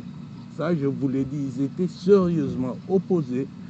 Tout ce qui avait fait partie de ces composantes militaires, entités militaires et tout ça, ils n'ont pas voulu de ce tribunal international pour le Congo. C'est une des causes. Voilà, le président de la République, chef de l'État, venait de s'exprimer. Vous, peut-être qui n'avez pas eu le temps de suivre l'intégralité de cette adresse, nous sommes en train de débriefer, de résumer pratiquement, de prendre quelques points, n'est-ce pas,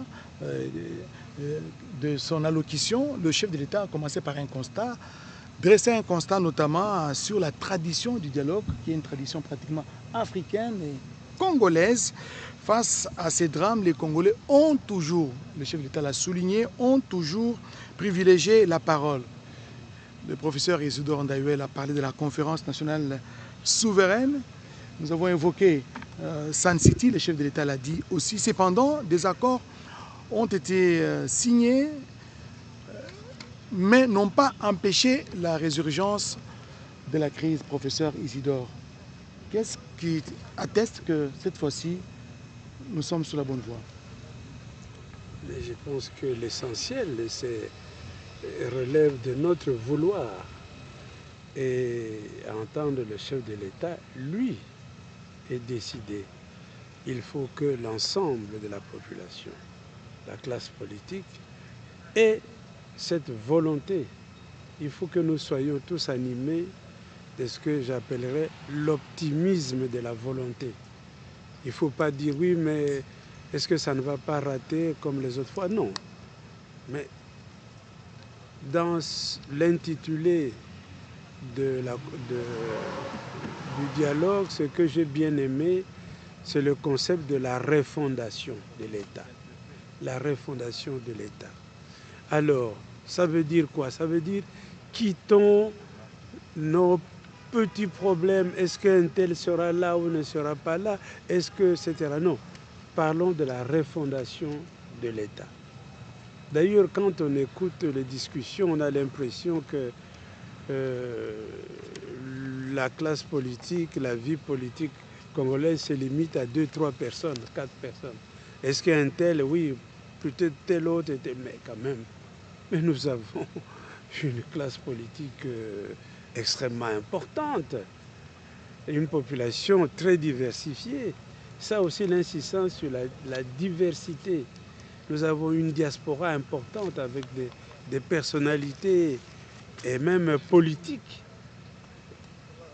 potentielles qui peuvent maintenant s'investir dans leur pays d'origine. Donc, je pense que l'essentiel, c'est la refondation de l'État. Alors, faisons tous l'effort de quitter, comme nous avons l'habitude de le voir ces derniers temps dans les réseaux sociaux, les petits débats liés à des problèmes ou des questions nombrilistes dans tel ou tel cas. Maintenant, vraiment, il faut voir les choses en grand. Donc, voir l'intérêt supérieur de la nation. L'intérêt supérieur de la nation et l'avenir de la nation.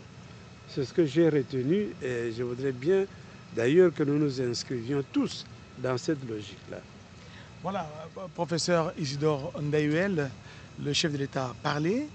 Et la question maintenant, elle est aujourd'hui vidée sur les lieux où va se tenir ce dialogue national. Le président de la République a martelé, il a insisté que ce dialogue se tiendra en République démocratique du Congo avec une fenêtre ouverte pour ces dignes fils du pays ceux-là qui voudraient revenir à la raison, de venir y participer. Et le format, le chef de l'État a insisté, il a parlé également du format. Et comment vous expliquez, parce que ça commence au niveau du bas, professeur Toumba Luaba, tout commence d'abord au niveau des chefs-lieux de province, des territoires, et puis les conclusions à venir à Kinshasa pour une synthèse. J'ai beaucoup apprécié cette démarche-là où on part de la base pour arriver au sommet. Parce ça ne va pas tirer les choses en longueur? Non, vous savez, il y a beaucoup de politiciens et des chefs coutumiers d'ailleurs aussi à Kinshasa qui n'ont plus mis les pieds dans leur terroir et qui prétendent toujours parler au nom du peuple. Non, allons écouter les attentes profondes de notre population. Les 80% sont sans doute à l'intérieur et le développement, ça part de là. Mais le problème qui est là, et que moi je crains toujours, et je ne sais pas comment on va faire pour éviter le parasitage du bas, de la base, par les politiciens de Kinshasa. Parce qu'ils ont une grande capacité de manipulation. Il faudrait qu'on puisse permettre à la base le choix autonome de ses délégués, de ses représentants, et qu'ils nous donnent ses aspirations profondes. Non pas quelqu'un qui habite ici à Kinshasa, à Limete, ou à Binza, ou à je ne sais où, qui vient vous dire, moi, ma base, la véritable base. Oui, la véritable base. Dans l'arrière-pays, dans le territoire. Oui. Pas ceux qui viennent nous faire des déclarations à la télévision, ma base m'a dit que, et tout ça, non. Allons à la véritable base. Maintenant, qui iront consulter cette base-là? Parce que s'ils partent de Kinshasa, bon, il faudra choisir des gens neutres aussi, mais il faudra que la base parle d'elle-même et de ses problèmes. Et non pas que les gens de Kinshasa aillent là-bas, consulter la base et mettre dans la bouche de la base leurs préoccupations à eux. C'est ce qu'on dit souvent. Voilà, merci professeur Toumba Luaba. Nous recevons le ministre de la Communication et Médias, porte-parole du gouvernement Patrick Mouyaya Katembwe, qui a suivi avec nous ici au Palais de la Nation l'adresse du président de la République, chef de l'État, convoquant justement ces dialogues, les dialogues tant attendus par des milliers de Congolais pour les retours de la paix.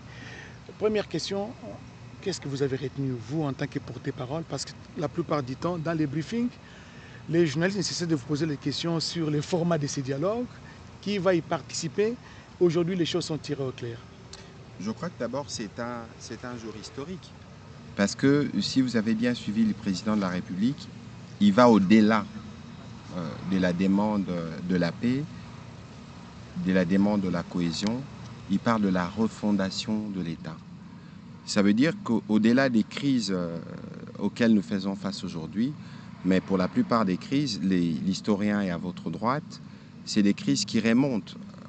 Ce sont les mêmes crises qui sont récurrentes pratiquement depuis l'indépendance. Et ici, le président de la République veut offrir l'occasion aux Congolais, partout où ils se trouvent, de contribuer à l'idée de voir comment nous reconstruisons la paix, comment nous renforçons la cohésion nationale et comment nous contribuons tous à la refondation de l'État. Le président était dans sa posture de garant de la nation qui s'exprimait et qui vient en réalité proposer la voie qui va nous conduire vers un pacte qui va permettre de refonder le pays. Le président a parlé des jeunes à la conclusion, il a parlé de l'héritage difficile, mais aussi de la possibilité pour nous, au regard de tous les défis que nous avons connus, de prendre les plus belles élans. Ça veut dire que nous arrêtons un moment au cours de ces consultations, autour de ces dialogues, pour que nous puissions nous parler, alors sans intimidation aucune, mais dans les respects des règles, pour nous permettre de baliser la voie. Il est allé plus loin, parce que on va dire les dialogues, on va parler des mesures de décrispation, on va parler des opposants. Je crois que le président de la République a dit, dans les jours qui viennent, des actions qui pourront être entreprises pour permettre à ces compatriotes qui sont restés pour un temps en marge de l'unité nationale de pouvoir rejoindre la machine. Mais encore une fois, le président est resté ferme sur les lignes rouges, parce qu'on ne peut pas ouvrir la porte pour que ceux qui veulent attaquer la maison commune puissent arriver. Washington, Doha, je crois que c'était un discours qui a non pas seulement fait le point de ce que nous faisons en termes de processus de paix, mais de comment on jette les ferments pour solidifier la cohésion nationale, parce qu'ici, pas de confrontation tribale, ethnique, et à la fin, comment on refonde notre État, parce que... Excusez-moi de vous interrompre, mais alors comment garantir que ce nouveau dialogue ne se transforme pas en un Sun City bis avec les mêmes logiques de partage du pouvoir? Le président, il en est lui-même les garants, peut-être parce qu'il a dit dans le discours, on ne peut pas aller dans le dialogue, et lorsque nous terminons, nous regardons d'abord la question de l'individu, et on sacrifie peut-être l'essentiel qui est ailleurs. C'est pour ça que ces cycles des violences, de crises, se font à répétition, peut-être parce qu'on peut poser les bons diagnostics, mais au moment de remède, on n'amène pas tout ce qu'il faut. Et ces dialogues, c'est une nouvelle occasion qui nous est offerte. Nous, tous les Congolais, le président a dit, dialogue.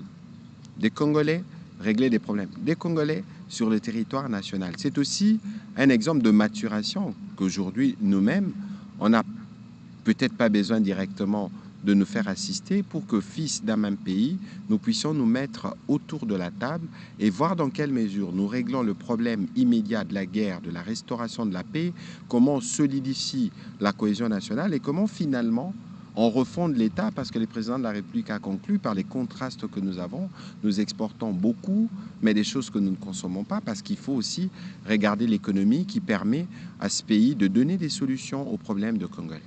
Le chef de l'État a parlé de garanties pour l'application, de conclusion de ces dialogues. Il a annoncé qu'il va prendre 2 ordonnances. Professeur Ndewel, c'est pour légitimer l'équipe qui va travailler?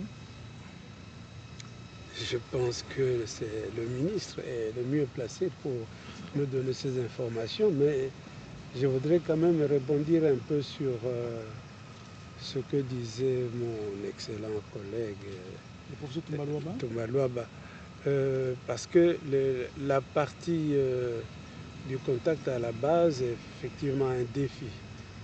Un défi, il y a 2 choses qu'il faudrait éviter.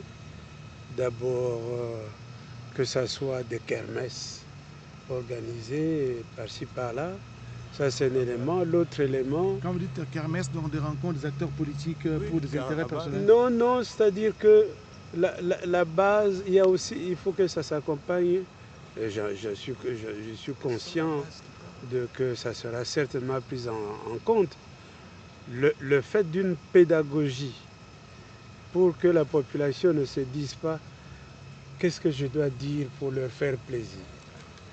Est-ce que nous aurons l'opportunité de vivre une expérience que nous avons connue dans le passé, qu'est-ce qu'on appelle des consultations populaires, où le président lui-même s'est déplacé, est parti d'une province à l'autre et a eu le dialogue avec la population. Et la population a eu l'opportunité de lui parler directement. Alors, dans la mesure où ce n'est pas le cas, c'est des intermédiaires. Les intermédiaires peuvent aussi dire non, ça n'insistez pas, dites plutôt ceci et tout ça. Donc il y a une pédagogie à ce niveau qui fait que ce défi, qui était un défi extraordinaire, et je salue le fait que pour la première fois, comme l'a dit Monsieur le ministre, c'est quelque chose qui se passe au Congo, géré par les Congolais. Et pour qu'on ne dise pas, moi, je ne peux pas fonctionner ici, il faut absolument qu'on aille à tel endroit. Non, non, c'est Congolais. Et c'est piloté par les Congolais. Ça, c'est vraiment nouveau au niveau de la prise de conscience de notre propre destin. Je salue ça. Et donc, il faut à l'interne voir ces différentes questions. Et dans son allocution, son adresse à la nation, au sujet justement de la convocation du dialogue, le chef de l'État a mis des limites, notamment il a dit que la durée stricte, l'ensemble du processus est constitutionnellement limité à une durée maximale de 3 mois pour éviter l'enlisement. Et c'est faisable? Oui, je crois que, comme il a dit, tout est question de méthode. Parce que la RDC c'est quand même vaste, hein? C'est 26 Oui, provinces, mais et c'est on a 145 territoires, on n'a que 26 provinces. Si on commence par de travaux au niveau de province, et il a déterminé qui vont participer, bien sûr qu'il y a une ouverture aux entrepreneurs, aux acteurs sociaux divers, on peut y arriver. Donc, toute discussion doit avoir un cadre principiel, et il a dit que le méthode, la nature et la finalité. Nous ne sommes pas dans un marché politique, et le mot est sorti de la bouche du président, pour aller à cette fondamentalité sur laquelle nous insistons, la refondation de la nation. Quelles sont les conditions pour qu'il y ait la paix dans chaque province, avec les communautés? Quelles sont les conditions pour que l'économie soit reprise à main par le Congolais et que nos matières premières ne servent simplement pas à être les éléments de la prédation? Et lorsque on aura ces conditions de paix, de réconciliation, de cohésion nationale, aucune nation au monde ne peut aller dans ces concerts totalement divisés, où chaque jour on dit que tel est Congolais, tel n'est pas Congolais. Il faut que toutes ces questions, ces causes profondes soient abordées. Nous avons la chance d'avoir des historiens, nous avons un texte, et à la fin, il faut refonder. Refonder, c'est-à-dire construire les Congos sur une nouvelle fondation. Ça fait 66 ans qu'on est là. Pourquoi ça ne marche pas? Comment jeter les bases de cette refondation? Et là, nous ne sortons pas du cadre, nous restons dans les outils. Et vous voulez savoir pourquoi il dit qu'il n'y a pas eu de suivi. Mais là, il y aura un gouvernement qui va appliquer ce qui est du ressort du gouvernement. Le professeur Toumbala va vous ajouter quelque chose, et puis le ministre Mouya va placer un mot. Il faudrait que ce soit aussi une organisation sobre du dialogue.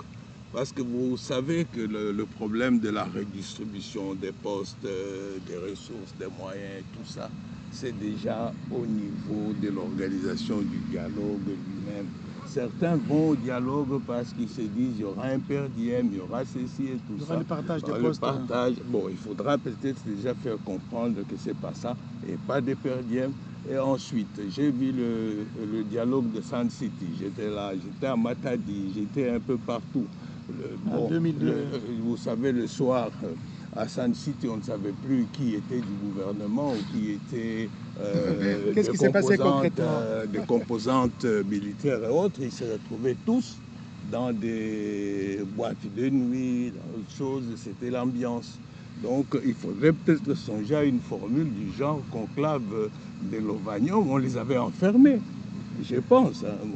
Je suis arrivé au moment de tout sera défini dans l'ordonnance qui sera prise par le chef de l'État. Donc un lieu où ils vont se concentrer rien que sur les questions fondamentales de l'État. Le chef de l'État a beaucoup précisé que ce n'est pas un lieu de redistribution de postes, mais c'est un lieu pour voir quelles sont les causes profondes qui font qu'il y a une récurrence de conflits et ainsi de suite.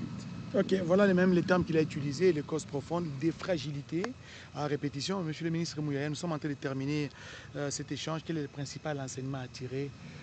Alors, s'il faut parler en termes d'enseignement, il faut essayer de trouver des réponses sur les discours du président. Je recommanderais vivement à ceux qui ne l'ont pas suivi de le suivre, à ceux qui ne l'ont pas lu de le lire, parce que tout y est. Je veux vous lire un extrait en page 13 que j'ai trouvé très pertinent dans les contextes actuels, pour paraphraser un peu ce que disait tout à l'heure le professeur Jacquine Joly en faisant allusion à tous ces discours au relents tribaux qui pullulent sur les débats publics. Le président de la République a dit, je cite, « J'invite enfin chaque acteur politique, social, religieux ou communautaire à accomplir les gestes d'apaisement que la nation attend de lui. Baisser le ton, renoncer au discours de haine, proscrire tout appel à la violence, préférer l'argument à l'invective et placer en toutes circonstances l'intérêt supérieur de la République au-dessus des intérêts partisans. Le président a dit quelque part au-dessus, en fait, la République nous a précédés. La République nous survivra. Dans la première phrase, il a parlé de lucidité, il a parlé d'avenir. Dans la dernière phrase, il a aussi reparlé d'avenir. En réalité, c'est une remise en question de ce que nous avons fait de notre pays jusqu'à aujourd'hui. Et donc là, il est prêt à faire sa part, justement, comme garant de la nation, parce qu'il y a d'autres fils qui sont dans des situations qui ne leur permettent pas de venir participer. Et donc, il faut aussi considérer que les présidents de la République ont tendu la perche pour que finalement, les Congolais de toute la RDC puissent, dans les délais qui seront fixés en République démocratique du Congo, revenir avec ces projets de pacte qui devraient être endossés pour que nous puissions non pas seulement avoir la paix et la cohésion, mais pour que nous puissions refonder cet État qu'on doit léguer aux générations futures, parce que le président de la République a y compris chargé les jeunes. Nous, on a rencontré les défis qu'on a rencontrés, mais je crois que vous me permettrez de lire la phrase parce qu'elle est cruciale. Allez-y, Nous avons hérité d'un pays immense, mais d'un État encore fragile. Nous n'avons pas choisi cet héritage, mais nous pouvons choisir ce que nous en ferons. Il nous appartient de transformer les souffrances d'hier en fondation pour demain et transmettre aux générations futures non pas un pays perpétuellement à reconstruire, mais un État solide, une nation unie et une république souveraine, pleinement maîtresse de son destin. Et donc quand vous regardez, et c'est la phrase qui précède les lancements officiels du processus du dialogue, c'est tout dire justement de la volonté du président de la République de saisir ces moments pour que nous tous Congolais, nous puissions, dans un élan de sursaut, nous réapproprier en fait, parce que le pays il est grand, le pays il a tout, mais pourquoi le pays n'a jamais donné des solutions aux problèmes de Congolais? Pourquoi on n'a pas réussi encore? Et donc là, je crois que les uns les autres, dans les rôles qui sont les leurs, doivent se remettre à l'évidence dès ce soir pour que nous puissions nous inscrire dans cette dynamique qui requiert d'une part une prédisposition de cœur en termes d'apaisement, mais qui requiert aussi, et il faut insister dessus, le patriotisme, l'amour du Congo, pour que nous ne puissions pas constamment donner des primes à ceux qui prennent des armes pour venir brûler la maison commune.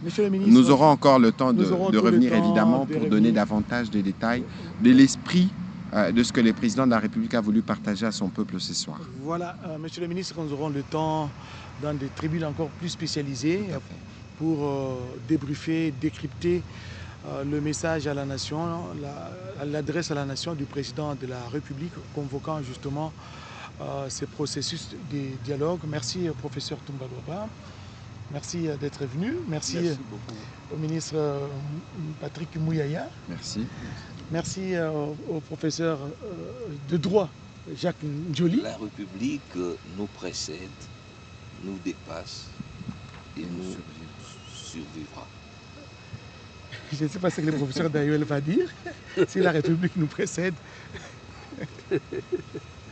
En tous les cas, merci beaucoup de nous avoir invités, de nous avoir associés à cet événement historique. Le professeur Tumbalwaba m'en voudra si je ne lui accorde pas la parole. Merci beaucoup.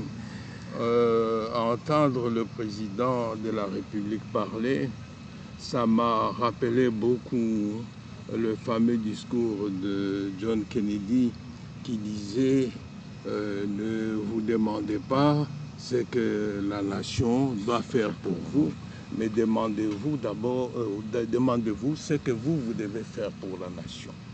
Le problème du Congo depuis 1960 jusqu'à ce jour, c'est que sa classe politique, ses intellectuels, ses dirigeants, se demandent toujours d'abord qu'est-ce que je peux tirer de la nation, qu'est-ce que je peux avoir comme profit de la nation, au lieu de se dire qu'est-ce que moi je peux faire pour que ma nation aille de l'avant, soit meilleure. Et ça me rappelle Lumumba qui a fait son discours de l'indépendance ici. Hein, l'avenir ici même, bien sûr. L'avenir du Congo sera beau et grand. Et le président, il y a l'optimisme qui traverse bien sûr. Son discours. Il nous dit si nous nous mettons ensemble, si nous travaillons ensemble, s'il y a la cohésion, la réconciliation, nous ferons de ce Congo un grand et beau pays. Et nous, nous parlons maintenant, c'est pour l'avenir, pour nos petits-enfants. Et nous parlons pour l'avenir, sommes là. justement. Merci beaucoup, professeur Toumbaloba. Merci à tous les intervenants. Merci. Merci surtout à vous tous qui nous avez suivis à travers le pays et le monde. Rendez-vous pour le dialogue. D'abord, les préalables. Le chef de l'État a annoncé. Là, il va prendre 2 ordonnances, et notamment pourtant mis sur pied d'un comité d'organisation. C'est vraiment des garanties pour la tenue de ces dialogues. Merci, excellente soirée à tous. On se retrouve prochainement. Merci. Merci bien.